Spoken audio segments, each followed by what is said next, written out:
Shut up, African boy. Those were the words hurled across the internet by a U.S. Congresswoman broadcasted live to over 45,000 people. What happened next stunned the world. It was a warm May morning in 2025 when U.S. Congresswoman Marjorie Taylor Greene, a far-right Republican from Georgia, decided to launch a live verbal assault during a Twitter Spaces broadcast. Her target? The young president of Burkina Faso, Ibrahim Traoré, or Iacute. With tens of thousands tuned in. She spat out her words without hesitation. This African kid needs to shut up and stop lecturing America. Who does he think he is? Thousands of miles away, in Ouagadougou, the capital of Burkina Faso, Ibrahim was in a cabinet meeting when his communications advisor, Yakuba Sawadogo, burst into the room, phone in hand. Mr. President, Marjorie Taylor Greene is attacking you on a live U.S. broadcast. It's serious. Ibrahim, just 35 and already a seasoned leader, paused mid-discussion. The urgency in Yakuba's voice grabbed his full attention. What exactly did she say? Yakuba hesitated, then delivered the blow. She called you an African boy and told you to shut up. She said you have no right to criticize America. The room went still. Everyone stared. Ibrahim knew of Greene's reputation, loud, controversial, infamous for conspiracy theories. But this, publicly insulting a foreign head of state. How many people are listening? Ibrahim asked calmly. Over 45,000, and it's climbing. He stood silently, gazing out the window at the busy streets of his capital, people working, learning, building a future they believed in. He turned back. Yakuba, can you connect me to the broadcast? Sir, you want to go live? Yes. Foreign Minister Dr. Alonso Ouedraogo whispered cautiously. Mr. President, maybe a more diplomatic response. Ibrahim raised his hand. Doctor, with all due respect, this isn't diplomacy. It's disrespect. And it needs to be addressed. Yakuba's fingers flew over his phone. I can request to join the space now. Do it. Back in Washington, Marjorie continued her tirade. These African leaders think they can teach us about democracy. We don't need lectures. From third world dictators, comments flooded the screen, some cheering, others condemning her words. Then a notification flashed. Ibrahim Traoré, president of Burkina Faso, has requested to speak. Marjorie laughed mockingly. Well, look, who wants to talk the African boy himself? She accepted his request, oozing sarcasm. Welcome to the show, President. Ready to hear the truth about your country? Across the ocean, Ibrahim took a deep breath. He had faced extremists, economic crises, and political storms. This was just noise. Thank you for letting me speak, Congresswoman Greene, he said, calm and clear. I'm here to correct a few misunderstandings. Misunderstandings? She scoffed. The only confusion is that you think you're qualified to talk about democracy. Unshaken, Ibrahim responded.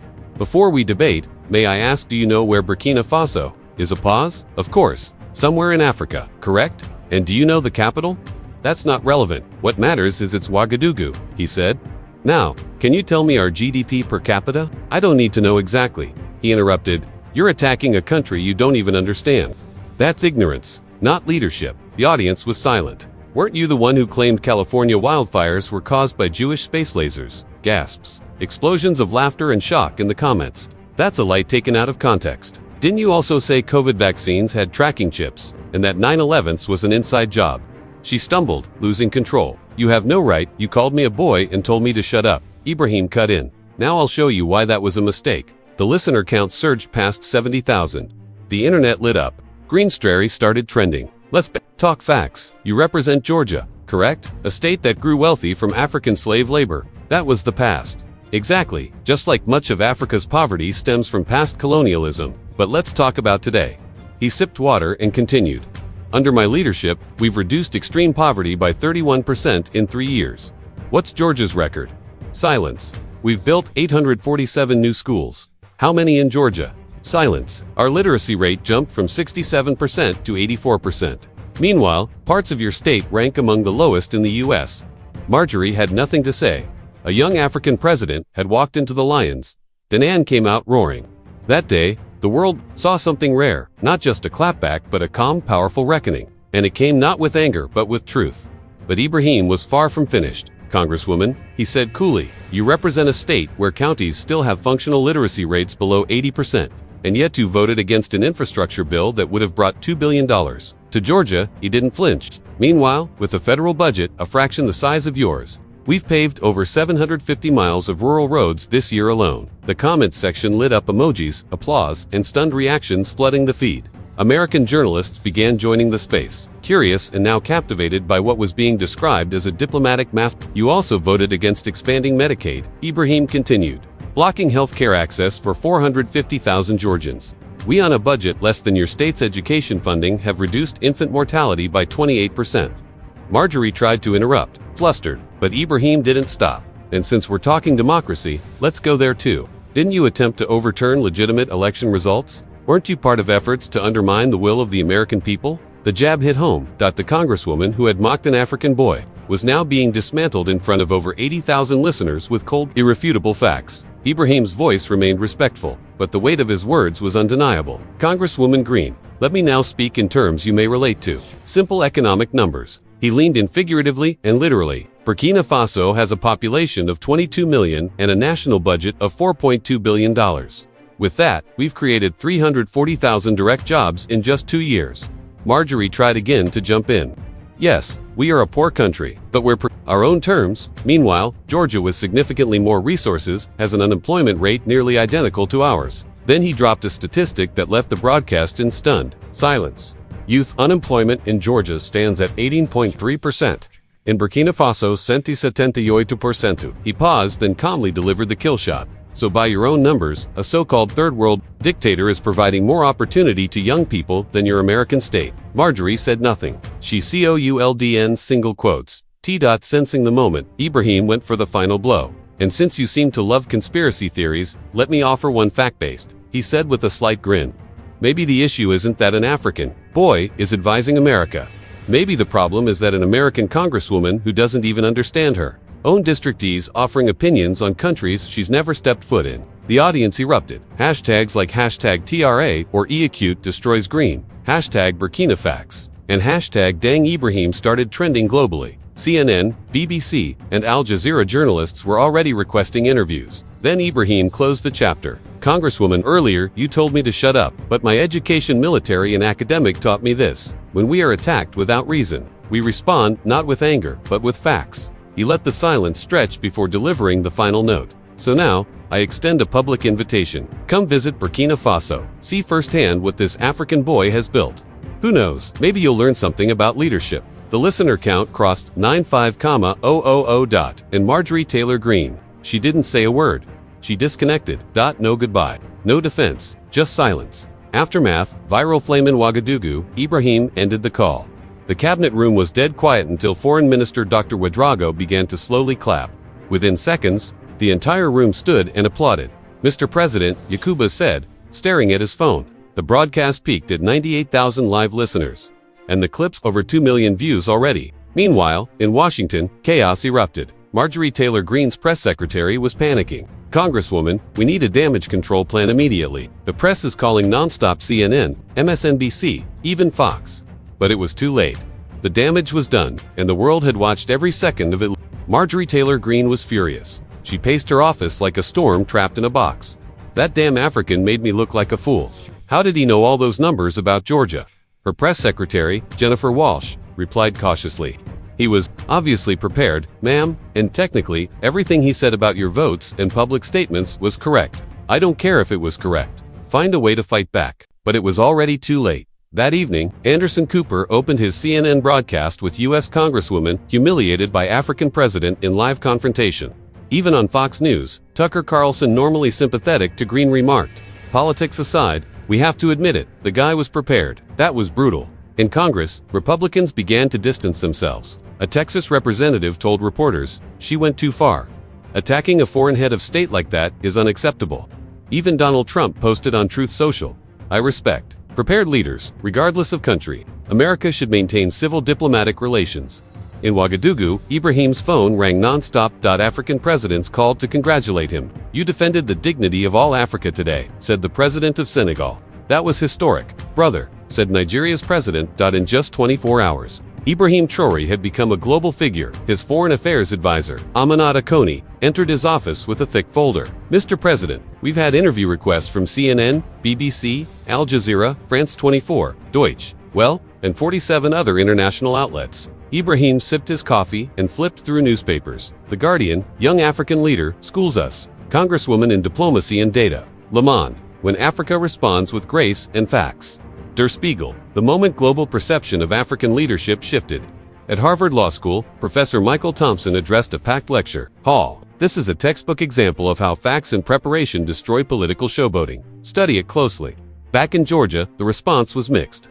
Hardcore supporters defended Greene, but many constituents were embarrassed. The Atlanta Journal-Constitution wrote in an editorial, "Our representative humiliated us on the world stage." Local business leaders began to express concerns. "This damages our international image," said the CEO of a major Atlanta-based company. "We can't afford to be associated with this." In South Africa, President Cyril Ramaphosa praised Ibrahim. He showed what African leadership looks like: poised, principled, and prepared. In Kenya, President William Ruto said, "He defended our collective dignity with class." In China, the episode was portrayed as a sign of America's fading global dominance. When the world's most powerful country is outdebated by a developing nation, it tells us something. One Chinese analyst commented, "Russia seized the moment as well." Putin said, "New leaders are emerging intelligent, young, and independent." International investors took notice. A London-based financial analyst remarked Traoré's performance suggests real stability. Markets are responding. 3. European infrastructure funds announced investment interest. American companies pledged over $800 million in new projects. Online. Searches for Burkina Faso surged by 340%. The country of the African boy, who humiliated a U.S. congresswoman, had suddenly become a subject of global fascination. A week later, the pressure on Marjorie Taylor Greene was unbearable. House Democrats introduced a formal motion to censure her with quiet support from some Republicans. "This crossed a diplomatic red line," said the House Majority Leader. "Attacking an allied head of state in this way is indefensible." House Speaker Mike Johnson treaded carefully. "We'll be speaking with Congresswoman Greene about the importance of diplomatic decorum," he said at a press conference. Ibrahim, however, stayed focused. He announced a U.S. university speaking tour including stops at Georgetown, Columbia, and Yale. "We don't need walls," he told CNN. "We need bridges." Tickets sold out in hours. At Georgetown, more than 3,000 students filled the auditorium. The standing ovation lasted 5 minutes before he spoke. "Africa doesn't need saviors," Ibrahim began. "We need partners who treat us as equals." Back home, his composure translated into results. Tourism boomed. New schools and hospitals were being built. Foreign journalists documented it all. But Ibrahim remained grounded. "We must not let a viral moment distract us," he told his cabinet. "Our job is to build a nation." 2 weeks after the confrontation, he prepared a national address. It would be broadcast in over 80 countries. Dressed in elegant traditional attire, he stood at the presidential palace in Ouagadougou. As the cameras went live, he began, "Citizens of Burkina Faso, friends of Africa, and to the people of the world.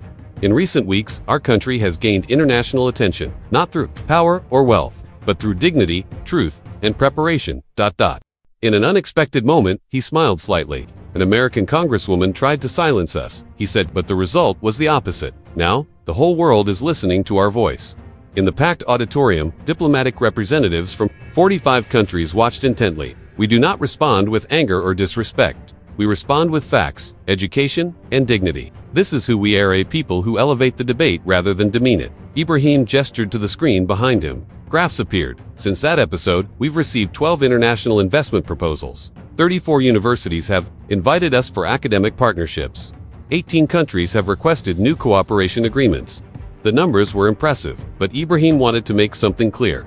"Our real victory is not in these numbers," he said. "Our victory is in proving that modern Africa is prepared, articulate, and ready to lead." He paused. "We are young. Yes. We come from a developing continent. Yes. But that does not make us lesser. It makes us more determined." The broadcast reached more than 15 million viewers around the world. Congresswoman Greene tried to belittle us by calling me African boy. May I accept that title with pride. I am young, I am African, and I am building a better future for my people. The speech lasted 30 minutes and ended with Ibrahim looking directly into the camera. "To America, we say, we are your friends, not your inferiors. To Europe, we are partners, not charity projects. And to the world, Africa is ready for its place at the global table." 6 months after the historic confrontation, the world had changed. Ibrahim Traoré was in New York not as a regional leader, but as one of the most respected voices in international diplomacy. He had been invited to address the UN General Assembly on youth leadership in the 21st century. In Burkina Faso, the results were unprecedented. The country had attracted $3.2 billion in direct investment. 5 new universities were under construction through international collaboration. GDP had grown by 18% in the first half of the year, a record. Who would have thought a confrontation with an American congresswoman could change our destiny this much? Dr. Wedrao commented during a cabinet meeting. But Ibrahim remained grounded. The confrontation was only the catalyst, he said. The real work is, and has always been, the development of our people.